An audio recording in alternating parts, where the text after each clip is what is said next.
خبر تلاوت حق کے ساتھ کر دیجئے. جب ان دونوں نے ایک قربانی پیش کی تو ان میں سے ایک کی قربانی کو قبول کر لیا گیا اور دوسرے کی قربانی کو قبول نہ کیا گیا. اس نے کہا میں تجھے ضرور قتل کر دوں گا، اور اس نے کہا قال انما يتقبل الله من المتقين، بے شک اللہ تعالیٰ تو متقین لوگوں سے قبول کرتا ہے. آدم علیہ السلام کے 2 بیٹے. چونکہ صحیح احادیث اور قرآن میں یہ واقعہ آگے ریپیٹ نہیں ہوتا تو اس کے اندر بہت سا ڈاٹا جو ہے وہ ہمیں صحیح روایت سے تو ملتا نہیں، لیکن ایک مشہور اور معروف واقعہ ہے جو اس آیت کے حوالے سے پتہ چلتا ہے. وہ کچھ ایسے ہے کہ آدم علیہ السلام کے ہر دفعہ ایک بیٹا اور ایک بیٹی پیدا ہوا کرتے تھے. کیونکہ آدم علیہ السلام سے نسل کی ابتدا تھی تو جو صبح کے وقت 2 بیٹے اور بیٹا اور بیٹی پیدا ہوا کرتے تھے، شام کے وقت بھی 2 بیٹا اور بیٹی پیدا ہوتے تھے. تو وہ جو صبح پیدا ہوئے ہوتے تھے جب وہ بڑے ہو جاتے تھے تو صبح والے ایک پیر کا شام والے پیر کے ساتھ یوں نکاح کیا جاتا تھا، یعنی اپوزٹ. تو ہوا کچھ ایسے کہ ایک بھائی حابیل ہے اور ایک قابیل ہے. اب جس بھائی کی دوسرے بہن کے ساتھ نکاح ہونا تھا وہ چاہتا تھا کہ میرا نکاح اس کے ساتھ ہو جو میرے ساتھ پیدا ہوئی ہے. چونکہ وہ تو اب سکی بہن کاؤنٹ کیا جانا تھا، اس کے ساتھ نکاح ہو نہیں سکتا تھا. تو اس ٹائم پہ وہ یہ چاہتا تھا کہ بس میری بات سنی. قابیل یہ بات چاہتا تھا کہ ایسے ہو، لیکن حابیل چونکہ رب کی رضا پہ راضی تھا، اس نے کوئی کوشچن نہیں کیا ہوا تھا. تو یہ لوگ اپنے باپ آدم علیہ السلام کے پاس گئے اور اس نے قابیل نے کہا کہ میں تو یہ چاہتا ہوں کہ میرا نکاح اس سے کیا جائے. تو آدم علیہ السلام نے ان دونوں کو ایک مشورہ دیا کہ دیکھو تم دونوں جاؤ جا کے قربانی کرو، جس کی قربانی قبول ہو جائے گی اس کے حق میں فیصلہ کر دیا جائے گا. اور پہلے دور میں قربانی قبول ہوتی نظر آتی تھی، اور وہ قربانی قبول ہونے کی علامت کیا تھی؟ آسمان سے ایک آگ آتی تھی اور اس قربانی کو کھا جاتی تھی، مٹا دیتی تھی، ساتھ لے جاتی تھی، یوں سمجھ لیں کچھ بچتا ہی نہیں تھا. اب قابیل اور حابیل دونوں بھائیوں نے قربانی کی.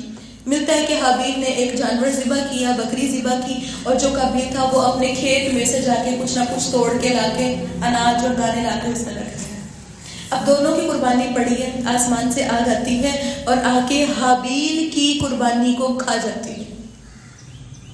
مطالبہ کون کر رہا تھا؟ قابیل. قابیل یہ چاہتا تھا کہ قربانی اس کی قبول ہو، اس کو وہ سمجھتا تھا میں ٹھیک ہوں، میں صحیح ہوں. لیکن جب اس نے یہ دیکھا کہ قربانی جو ہے وہ میرے دوسرے بھائی کی قبول ہو گئی اور میری قبول نہیں ہوئی، مطلب میرے حق میں فیصلہ ہی نہیں ہوا، تو اس کے اندر حسد کی آ گئی. اس کے اندر کیا ہوا ہے؟ میں کیوں نہیں تھا، مجھے کیوں نہیں ملا، یہ قبولیت کا شرط. سمجھ رہے؟ اب یہ کہا جاتا ہے زمین پہ پہلا گناہ ہو رہا ہے. ٹھیک ہے، اور ہوا کیا تھا؟ اس نے کہا کہ دیکھو قال لأقتلنک، میں تمہیں ضرور قتل کر دوں گا. کیوں؟ اس کا ٹارگٹ کیا تھا؟ اپنی اس بہن سے نکاح کرنا.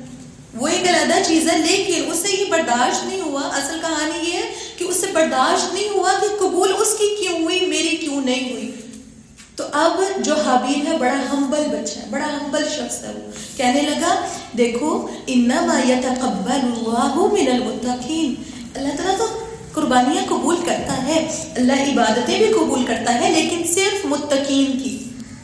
اس میں آپ کی اور میرے لیے بھی بڑا سبق ہے. دیکھیں آج آپ کی اور میری کسی عبادت کو، کسی قربانی کو آگ آ کے نہیں کھاتی، تو کیا آپ کو اور مجھے گارنٹی ہے کہ ہماری عبادتیں قبول ہو رہی؟ ہاں، عبادت قبول ہوتی ہے یا نہیں ہوتی اس کا پتہ اس طرح چلتا ہے آیا ہمارے دل میں اللہ کا خوف، اللہ کی محبت اور شوق کتنا ہے. جتنا شوق ہے، جتنی لگن ہے، اتنی قبولیت کی گارنٹی ہے. جتنا اخلاص ہے، اللہ کی رضا کے لیے خالص کر رہے ہیں. روزہ بھی ایسے ہی ہے، یہ بھی متقین کا قبول ہوتا ہے. اسی طرح قرآن، اسی طرح یہاں آنا، اللہ کے گھر میں بیٹھنا، قرآن سننا، ہر طرح کی ہماری نیکی ہے نا. تو دل میں تقویٰ ہوگا تو ہم قبول کریں گے. اور تقویٰ اس طرح بھی پتہ لگایا جاتا ہے کہ ہم اپنی تنہائی میں اللہ کو کتنا یاد کرتے ہیں، اللہ سے کتنی باتیں کرتے ہیں اور کتنی لمبی عبادتیں کرتے ہیں اپنی تنہائی میں. تو اب وہ حابیل کیا کہہ رہے ہیں کہ دیکھو اللہ تعالیٰ تو متقین کی عبادتوں کو، قربانیوں کو قبول کرتا ہے. تو اب دوسرا بھائی کہنے لگا، اگر وہی بھائی سمجھا رہے کہ اگر تو نے اپنا ہاتھ میری طرف اس لیے بڑھایا کہ مجھے قتل کر دے گا، تو یاد رکھ میں اپنا ہاتھ تیرے اوپر نہیں بڑھاؤں گا کہ تو مجھے قتل کر دے، کہ میں تجھے بھی قتل کر دوں. بے شک میں اللہ سے ڈرتا ہوں جو سارے جہانوں کا رب ہے. یہ تھا اصل اللہ کا ڈر. اور کہنے لگا میں تو یہ چاہتا ہوں کہ تو میرا گناہ اور اپنا گناہ لے کر لوٹے، پھر تو آگ والوں میں سے ہو جائے، اور یہی ظالموں کی جزا ہے۔ اب وہ حابیل اپنے بھائی کو انڈائریکٹلی سمجھانا چاہ رہے ہیں کہ دیکھو تم اگر ایسا گناہ کرو گے نا، اگر تم قتل کر دو گے تو تمہیں صرف میرا ہی گناہ نہیں ملے گا، تمہیں اپنا بھی گناہ ملے گا، تمہیں میرے قتل کرنے کا بھی گناہ ملے گا، اور پھر تم آگ والوں میں سے ہو جاؤ گے۔ اور دیکھو ظالموں کی سزا ہے کہ ان کے لیے اللہ تعالیٰ نے جہنم کی اختیار کی، لیکن اس کے لیے اس کے نفس نے اس کے بھائی کا قتل پسندیدہ بنا دیا۔ دیکھیں شیطان کا ذکر نہیں آ رہا ہے یہاں پہ، یہ بھی یاد رکھیے گا۔ اللہ نے فرمایا اس کے نفس نے اس کو ابھارا ہے، اس کے نفس نے، یہ جو ہم کہتے ہیں نا میرا دل کر رہا ہے، میں چاہتی ہوں، یہی خواہشوں کو کنٹرول کرنا اللہ رمضان میں سکھا رہے ہیں ہمیں۔ رمضان میں اب شیطان تو نہیں، لیکن ہم گناہ کرتے ہیں، بتائیے ہم کسی کے بارے میں غلط سوچتے ایسے ہی ہے، ہم ٹوٹلی بری پلاننگ کرتے ہیں، یہ سب کچھ کیوں ہوتا ہے؟ اللہ تعالیٰ نے بھی فرمایا فَتَبَّعَتْ لَهُ نَفْسُهُ، اس کے نفس نے اس کو ابھارا، اس کو موٹیویٹ کیا، اس کو اچھا کر کے دکھایا۔ کیا اچھا کر کے دکھایا؟ اپنے بھائی کو قتل کرنا، تو اس نے اس کو قتل کر دیا، پھر وہ نقصان اٹھانے والوں میں سے ہو گیا۔ پھر اللہ تعالیٰ نے ایک کبا بھیجا جو زمین کو رہتا تھا۔ یہ ملتا ہے کہ اس سے پہلے ابھی تک کوئی شخص فوت نہیں ہوا تھا، یہ تو بہت سٹارٹ کی بات ہے۔ کبھی لاش نہیں دیکھی تھی کہ اب اس کو کیسے کہاں کیا جائے، اب اس نے بھائی کو قتل کر لیا، اب سمجھ نہیں آ رہا اس کے ساتھ کیا کروں۔ تو اللہ تعالیٰ نے کبا بھیجا جو زمین کو رہتا تھا، تاکہ اسے دکھائے کہ اپنے بھائی کی لاش کیسے چھپائے گا۔ کہنے لگا ہائے میری بربادی، کیا میں اس سے بھی رہ گیا ہوں کہ اس کوے جیسا ہو جاؤں جو اپنے بھائی کی لاش کو چھپاتا ہے۔ سو وہ پریشان ہونے والوں میں سے ہو گیا، ندامت اٹھانے والوں میں سے ہو گیا۔ اس کو ندامت ہوئی، لیکن کب ہوئی؟ بعد میں، جب وقت گزر چکا تھا۔ تو اللہ تعالیٰ نے فرمایا اس وجہ سے ہم نے بنی اسرائیل پر لکھ دیا کہ بے شک حقیقت یہ ہے کہ جس نے ایک جان کو کسی جان کے بدلے کے بغیر یا زمین میں فساد کے بغیر قتل کیا تو گویا اس نے تمام انسانوں کو قتل کیا، اور جس نے ایک انسان کو زندگی بخشی گویا اس نے تمام انسانوں کو زندگی بخشی۔ بے شک ان کے پاس ہمارے رسول واضح دلائل لے کر آئے تھے، پھر بے شک ان میں سے بہت سے لوگ اس کے بعد بھی زمین میں یقیناً حد سے بڑھنے والے ہیں۔ رسول اللہ صلی اللہ علیہ وسلم فرماتے ہیں جب دو مسلمان تلواروں کے ساتھ ایک دوسرے کا مقابلہ کرتے ہیں تو قاتل اور مقتول دونوں جہنم میں جائیں گے۔ احنف بن قیس نے پوچھا اللہ کے رسول صلی اللہ علیہ وسلم قاتل تو جہنمی ہے، سمجھ آتی ہے، لیکن مقتول کیوں جہنمی ہے؟ تو رسول اللہ صلی اللہ علیہ وسلم نے فرمایا اس لیے کہ وہ بھی اپنے قاتل کے قتل پر حریص تھا، وہ بھی اس لیے لڑ رہا تھا کہ موقع ملے میں اس کو قتل کر دوں، اس لیے دونوں جہنمی ہیں۔ اور ایک دوسری روایت سے پتہ چلتا ہے کہ جب دنیا میں کوئی بھی قتل ہوتا ہے تو اس کا پورا گناہ اس بندے کو تو ملتا ہی ہے، قاتل مقتول کو تو ملے گا، لیکن اتنا ہی گناہ اس قابل کو بھی ملتا ہے جس نے پہلا قتل کیا تھا۔ اگر کوئی گناہ کی بنیاد رکھتا ہے، گناہ کے کام کا آغاز کرتا ہے، تو اس کو پورے گناہ کرنے جتنا عذاب ملے گا اس کو پوری سزا ملے گی کل قیامت، اور اس کے گناہوں کے پلڑے میں اتنا ہی عمل لکھا جاتا ہے گویا اس نے وہ گناہ کیے۔ تو رک کے سوچئے، قتل بھی اور اس کے علاوہ بھی کہیں ہم گناہوں کو ایجاد کرنے والے یا آگے پھیلانے والے تو نہیں؟ ہم کرتے ہیں ایسا، بہت سے گناہوں میں ہم دوسروں کو بتاتے ہیں ہم نے بڑا انجوائے کیے، پہلی دفعہ آپ نے کیا تھا، آپ کو مزہ آیا، اب ہم اپنی سہیلیوں کو بتا رہے ہیں، ہم بتا کے بھول آ گئے، بلکہ ہم نے معافی بھی مانگ لی، لیکن جو آگے چل رہا تھا وہ چلتا جا رہا ہے، تو وہ گناہ جاریہ ہوں گے۔ اور پھر اللہ تعالیٰ نے فرمایا دیکھو انما جزاء الذین یحاربون اللہ، ان لوگوں کی جزا جو اللہ اور اس کے رسول سے جنگ کرتے ہیں، زمین میں فساد کی کوشش کرتے ہیں۔ یہ آیت محاربہ کہلاتی ہے، اس کا مطلب وہ لوگ ہیں جو اسلامی حکومت کے خلاف بغاوت کرتے ہیں۔ فرمایا ان کی سزا یہ ہے کہ انہیں بری طرح قتل کیا جائے، یا انہیں سولی دے دیا جائے، یا ان کے ہاتھ اور پاؤں مخالف سمتوں میں کاٹ دیے جائیں، یا انہیں اس زمین سے نکال دیا جائے۔ یہ ان کے لیے دنیا میں بھی رسوائی ہے اور ان کے لیے آخرت میں بھی بہت بڑا عذاب ہے۔ فرمایا مگر وہ لوگ جنہوں نے توبہ کی، اور فرمایا اور تم ان پر قابو پاؤ تو جان لو کہ بے شک اللہ تعالیٰ بے حد بخشنے والا مہربان ہے۔ حدیث سے پتہ چلتا ہے اکثر مفسرین کے نزدیک اس آیت کی تفسیر میں عقل اور ارائنا کا واقعہ وہ بیان کرتے ہیں۔ انس رضی اللہ تعالیٰ عنہ وہ واقعہ کچھ ایسے بیان کرتے ہیں کہ یہ لوگ مسلمان ہو کر مدینہ آ گئے. یہ عقل اور ارینا 2 قبیلوں کے لوگ تھے. یہ مسلمان ہو کر مدینہ آئے. جب مدینہ آئے, آپ بھی سمجھتے ہیں مدینہ کی آب و ہوا کچھ لوگوں کو موافق نہیں آتی. ہماری میجورٹی جب مدینہ جاتی ہے تو ان کو کیا ہوتا ہے, وہاں جا کے بخار ہو جاتا ہے, اچھا خاصا تیز بخار ہوتا ہے. اب یہ لوگ جب وہاں سے مدینہ آئے اپنے علاقے سے, ان کو موافق آب و ہوا نہیں آئی تو یہ بیمار ہو گئے. جب بیمار ہوئے تو نبی صلی اللہ علیہ وسلم نے انہیں مدینے سے باہر صدقے کے اونٹ دے کر, غلام دے کر بھیجا. ایک غلام دیا, ٹھیک ہے, صدقے کے اونٹ پکڑائے کہ اب آپ ان کو لے جا کر ان کو مدینہ کے باہر علاقے میں ان کو رکھیں, ان کو دودھ اور پیشاب ملا کر پلائیں. ظاہری بات ہے وہ اونٹ کے بارے میں ہم پڑھتے ہیں, اس طرح کی روایات پتہ چلتی ہیں. وہ بیماری چونکہ ایسی تھی تو ان کو اس طرح کے ایک طرح سے بطور دوا بولا گیا. یہ لوگ وہاں چلے گئے. اب وہ غلام بھی ساتھ ہے, وہ اونٹ بھی ساتھ ہے, وہ پورا قبیلہ یعنی وہ قافلے کے لوگ بھی ساتھ ہیں. جب یہ مدینہ کے باہر رہ رہے تھے یہ لوگ بالکل ٹھیک ہو گئے. اب جب یہ تندرست ہو گئے ہیں, انہوں نے کیا کیا, یہ مرتد ہوئے, انہوں نے دین اسلام چھوڑا. دین اسلام چھوڑنے کے بعد یعنی مرتد ہوئے. انہوں نے وہ جو ایک صحابی اللہ کے نبی نے وہ جو غلام ساتھ بھیجے تھے, انہوں نے اس کے ہاتھ اور پاؤں کاٹے ہیں, آنکھوں کے اندر لوہے کی گرم سلائیاں پھیری ہیں, اور ان کو ایسے ہی وہاں پہ چھوڑ کر اونٹ ہانک کر لے گئے. اب رسول اللہ صلی اللہ علیہ وسلم کو ان کو دھوپ میں پھینک کے گئے تھے اس حالت میں. تو رسول اللہ صلی اللہ علیہ وسلم کو جب یہ بات پتہ چلی ہے تو اللہ کے نبی صلی اللہ علیہ وسلم نے صحابہ کرام کو ان کا پیچھا کرنے کے لیے بھیجا. وہ مل گئے, وہ سارے ہاتھ لگ گئے. یہ بہت زیادہ تھوڑے سے لوگ تھے. ان کو پکڑ کے لایا گیا ہے اور ان سب کو وہی سزا دی گئی جو انہوں نے دی تھی.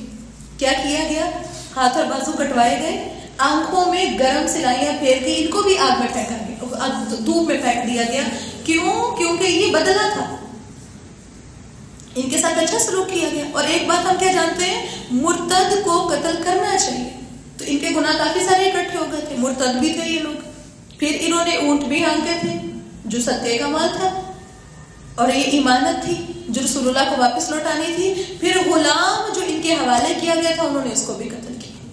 تو اللہ تعالیٰ نے فرمایا دیکھو جو لوگ توبہ کر لیں تو ان پر قابو پا جاؤ. تو بے شک جان لو اللہ بڑا بخشنے والا مہربان ہے. اے لوگوں جو ایمان لائے ہو اللہ تعالیٰ سے ڈرو اور اس کی طرف قربت کی تلاش میں رہو, اور اللہ کے راستے میں جہاد کرو تاکہ تم کامیاب ہو جاؤ. وَابْتَغُوا إِلَيْهِ الْوَسِيلَةَ, وسیلہ تلاش کرو. رسول اللہ صلی اللہ علیہ وسلم فرماتے ہیں جب تم مؤذن کو سنو تو اسی طرح کہو جس طرح وہ کہتا ہے. اذان ہو رہی ہے, اللہ کے نبی کیا فرما رہے, ویسے ہی کہو جیسے وہ کہتا ہے. لیکن حی علی الصلاۃ اور حی علی الفلاح کے لیے ہمیں کیا کہا گیا, کیا کہنے کا بولا ہے, لا حول ولا قوت الا باللہ. اللہ نہ نیکی کرنے کی طاقت ہے نہ گناہ سے بچنے کی ہمت, اللہ توفیق تو آپ نے دینی ہے. گویا ہم وہاں پہ اللہ سے توفیق مانگتے ہیں, ٹھیک ہے. پھر اللہ کے نبی نے فرمایا دیکھو پھر مجھ پر درود بھیجو, جس نے مجھ پر ایک بار درود پڑھا اللہ اس پر 10 بار رحمت نازل فرمائے گا. پھر اللہ کے نبی فرماتے ہیں میرے لیے وسیلے کی دعا کرو, اور وسیلہ جنت کا وہ مقام ہے جو اللہ کے بندوں میں سے صرف ایک بندے کو ملے گا, صرف ایک بندے کو. اور رسول اللہ صلی اللہ علیہ وسلم فرماتے ہیں مجھے امید ہے کہ وہ بندہ میں ہوں گا, لہٰذا جس نے میرے لیے وسیلے کی دعا کی تو اس کے لیے میری شفاعت واجب ہو جائے گی. اللہ تعالیٰ سے دعا ہے کہ اللہ رب العالمین ہم سب کو بھی رسول اللہ صلی اللہ علیہ وسلم کی شفاعت عطا فرمائے.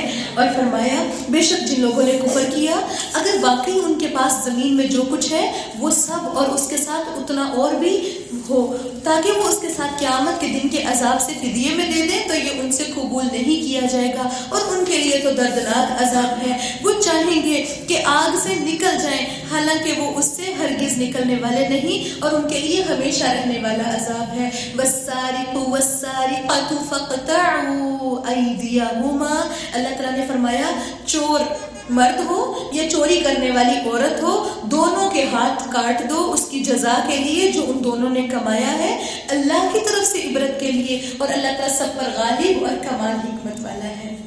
پتہ یہ چلتا ہے, یہ کہا جاتا ہے کہ جب کوئی ایک انسان چوری کرتا ہے تو اس کا ہاتھ کاٹ دیا جاتا ہے ایسے ہی, لیکن رسول اللہ صلی اللہ علیہ وسلم فرماتے ہیں کہ دیکھو چور کا ہاتھ نہ کاٹا جائے مگر دینار کی 1/4 یا زیادہ میں 1/4 دینار, کم از کم اگر 1/4 دینار جتنی چوری کی ہے تو اس پر ہاتھ کاٹا جائے گا یا اس سے زیادہ پر ہاتھ کاٹا جائے گا. اب جو لوگ اس طرح کی باتوں پر اعتراض کرتے ہیں کہ دین اسلام میں یہ کیا حکم ہے کہ چوری، اگر کوئی چوری کرے گا تو اس کا ہاتھ کٹوا دیا جائے گا، لیکن آپ جانتے ہیں کہ اگر کسی کا ہاتھ کاٹ دیا جائے تو اس کی دیت کتنی ہے؟ ہاتھ کاٹنے کی دیت یاد ہے کسی کو؟ اگر کوئی ہاتھ کاٹے، ہاں ایک انگلی کے ایک مونٹا، تو ہاتھ پر پورا کتنے ہے؟ ہاتھ پر کتنا ہے؟ جلدی بتائیں۔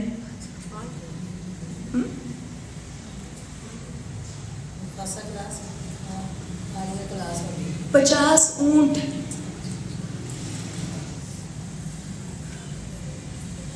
ایک ہاتھ جس کی دیت 50 اونٹ ہے، ہاتھ کے بغیر انسان کام نہیں کر سکتا، ہاتھ کی دیت کتنی ہوگی؟ 50 اونٹ۔ کسی نے کسی کا ہاتھ کاٹ دیا، آپ کو بدلہ کیا تھا؟ ہاتھ کے بدلے ہاتھ کاٹا جائے گا، لیکن کوئی یہ کہہ رہا ہے کہ میرا ہاتھ نہ کاٹا جائے، میں پیمنٹ کروں گا، جیسے وہ قتل کے بدلے دیت دی جاتی ہے، تو اس کو 50 اونٹوں جتنی قیمت دینی ہوگی۔ تو اب ایک شخص نے اعتراض کیا تھا، ایک ملحد شاعر تھا، اس نے کہا تھا کہ اگر ہاتھ کاٹ دیا جائے تو اس پر جو دیت ہے 50 اونٹ ہے، لیکن جب یہ ہاتھ چوری کرے گا تو آدھے چوتھائی دینار کے بدلے میں پورا ہاتھ کاٹا جا رہا ہے، یہ کیا طریقہ ہے؟ دین اسلام میں زیادتی۔ تو اس کو جواب پتہ ہے کیا دیا گیا؟ اس کو جواب دیا گیا، جب تک یہ ہاتھ امین تھا نا، ایمانت دار تھا، یہ بڑا قیمتی تھا، ایمانت دار ہاتھ کاٹ دیا گیا، سزا میں 50 اونٹ دینے پڑ رہے ہیں، لیکن یہ ہاتھ اگر خائن ہو گیا نا، خیانت کرنے والا ہو گیا، تو اب خیانت ہمیشہ بے قدری کرواتی ہے، تو اب اگر یہ خیانت چوتھائی دینار کی بھی کرے گا تو بیکار ہے، کاٹ دیا جائے گا۔ ایسے ہاتھ کی دین اسلام کو ضرورت نہیں ہے۔ بات سمجھ رہے ہیں آپ میں کیا کہنا چاہ رہی تھی؟ تو اصل بات یہ ہے کہ دین اسلام میں جو احکامات ہیں بڑے پر حکمت ہیں، ہمیں حکمتیں سمجھ نہیں آتی۔ جب ہاتھ کاٹ دیا جائے گا تو کیا دوسرا وہ دیکھ کے چوری کرے گا؟ کیا چوری کرنے سے پہلے وہ چور بھی سوچے گا کہ اگر میں نے چوری کر لی تو میں اپنے پورے ہاتھ سے محروم؟ تو اللہ تعالیٰ نے فرمایا دیکھو یہ بدلہ ہوگا اس کے گناہ کا، واللہ عزیز حکیم، اللہ غالب بھی ہے لیکن اس کے تمام کاموں میں حکمت بھی ہے۔ پھر جو اپنے ظلم کے بعد توبہ کر لے اور اپنی اصلاح کر لے تو یقیناً اللہ اس کی توبہ قبول کرے گا، بے شک اللہ تعالیٰ بخشنے والا، نہایت رحم کرنے والا ہے۔ نبی صلی اللہ علیہ وسلم کے پاس ایک چور آیا گیا، اللہ کے نبی صلی اللہ علیہ وسلم نے فرمایا اس کو لے جاؤ اور جا کے اس کا ہاتھ کاٹ دو۔ تو وہ بندہ جو چور کو لے کر آیا تھا کہنے لگا اللہ کے نبی صلی اللہ علیہ وسلم اس کو آپ کے پاس اس لیے نہیں لے کر آیا تھا کہ اس کا ہاتھ کٹوا کے لے جاؤ، میں تو صرف آپ کے پاس ایسے ہی لے کر آیا تھا۔ تو رسول اللہ صلی اللہ علیہ وسلم نے فرمایا کہ پھر اگر تم اس کا ہاتھ نہیں کٹوانا چاہتے تو تم میرے پاس کیوں لے کر آئے؟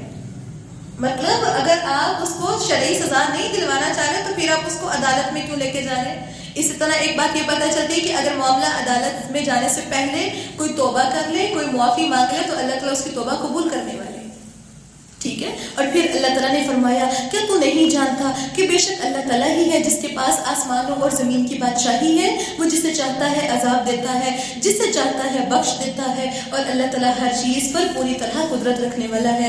اے رسول صلی اللہ علیہ وسلم، آپ کو وہ لوگ غمگین نہ کریں جو کفر میں دوڑ کر جاتے ہیں، ان لوگوں میں سے جنہوں نے اپنے منہوں سے کہا کہ ہم ایمان لائے حالانکہ ان کے دل ایمان نہیں لائے، اور ان لوگوں میں سے جو یہودی بنے، وہ زیادہ جھوٹ کو سننے والے ہیں، وہ بہت زیادہ سننے والے ہیں دوسرے لوگوں کے لیے جو آپ کے پاس نہیں آتے، وہ کلام کو اس کی جگہوں سے پھیر دیتے ہیں اور کہتے ہیں کہ اگر تمہیں یہ دیا جائے تو لے لو، اگر تمہیں یہ نہ دیا جائے تو بچ جانا۔ اور وہ شخص کہ اللہ اسے فتنے میں ڈالنے کا ارادہ کر لے تو اس کے لیے اللہ سے ہرگز وہ کسی چیز کا مالک نہیں ہو سکتا۔ یہ وہ لوگ ہیں کہ اللہ نے نہیں چاہا کہ ان کے دلوں کو پاک کر دے، ان کے لیے دنیا کی زندگی میں بھی رسوائی ہے اور ان کے لیے آخرت میں بھی رسوائی ہے۔ فرمایا سماعون للسحت سماعون للکذب اکالون للسحت، فرمایا یہ جھوٹ کو بہت زیادہ سننے والے ہیں اور حرام کو بہت زیادہ کھانے والے ہیں۔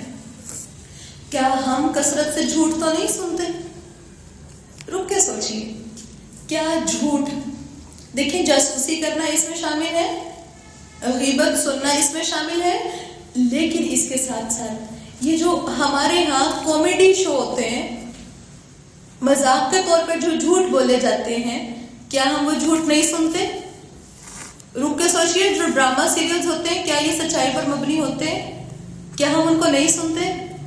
اللہ تعالیٰ نے فرمایا سماعون للکذب، بہت زیادہ غور سے سنتے ہیں، اور بہت زیادہ سنتے ہیں، لیکن حق اور سچ نہیں سنتے.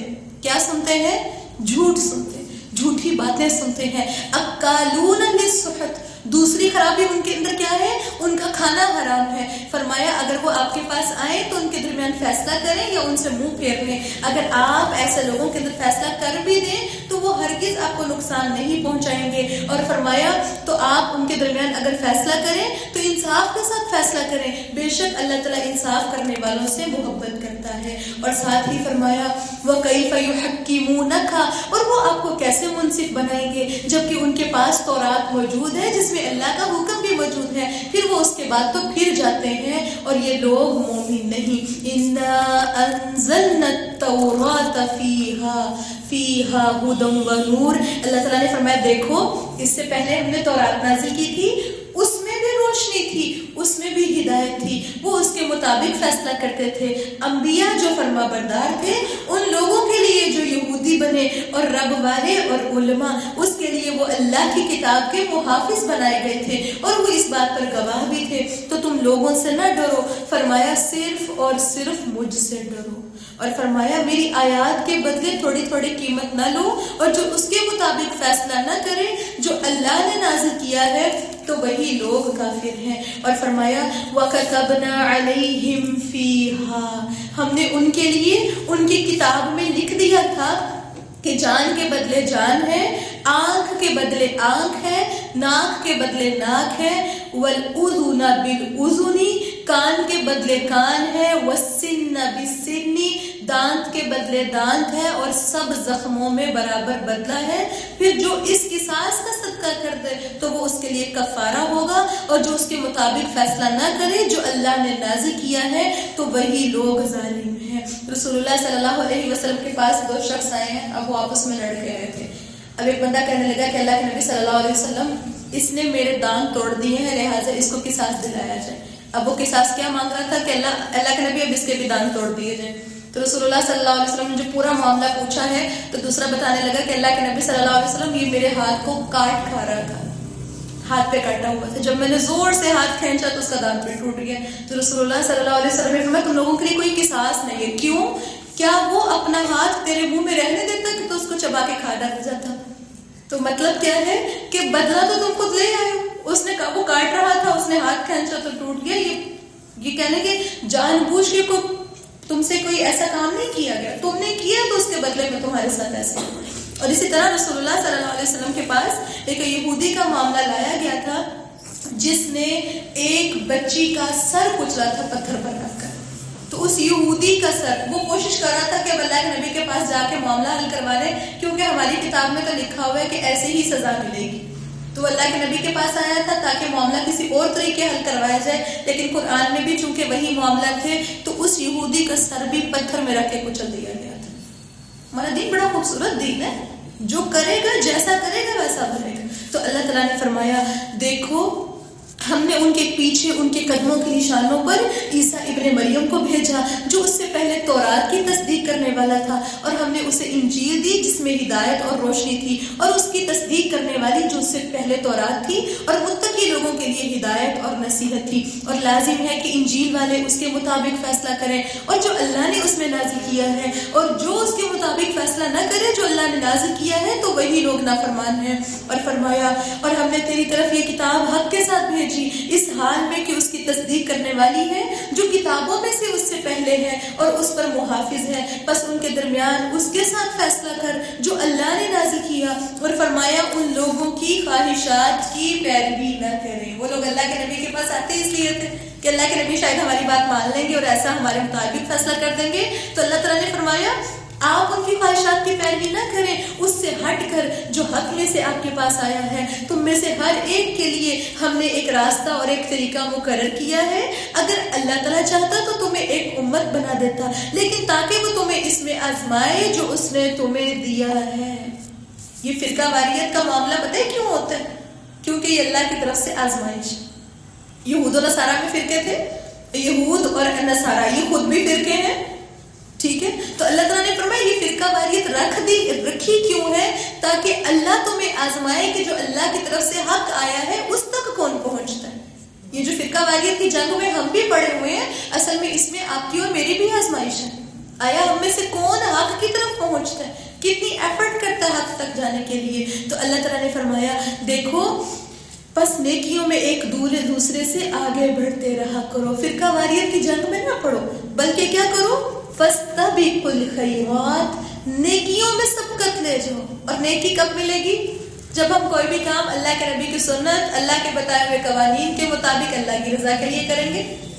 اللہ کی نافرمانی کر لیں، رسول اللہ کی نافرمانی کر لیں، اس کو عبادت سمجھ کے کر لیں، ساری رات جاگ لیں، بے شک سارا دن الٹا لٹک جائیں، کوئی بھی اجر نہیں ہوگا. تو اللہ تعالیٰ نے فرمایا دیکھو تم سب کو اپنے رب کی طرف لوٹ کر آنا ہے، پھر وہ تم کو بتائے گا جن معاملات میں تم اختلاف کیا کرتے تھے. اور فرمایا اگر یہ ان کے درمیان ان کے ساتھ فیصلہ کر دیں جو اللہ نے نازل کیا ہے، اور ان کی خواہشوں کی پیروی نہ کریں، اور ان سے بچ کے وہ تجھے کسی ایسے حکم سے بہکا دیں جو اللہ نے تیری طرف نازل کیا ہے، پھر اگر وہ پھر جائیں تو آپ جان لیجئے کہ اللہ تعالیٰ یہی چاہتا ہے کہ انہیں ان کے کچھ گناہوں کی سزا دے، اور بے شک بہت سے لوگ یقیناً نافرمان ہیں. پھر کیا وہ جاہلیت کا فیصلہ چاہتے ہیں؟ اور اللہ تعالیٰ سے بہتر فیصلہ کرنے والا ہی کون ہے؟ ان لوگوں کے لیے جو یقین رکھتے ہیں.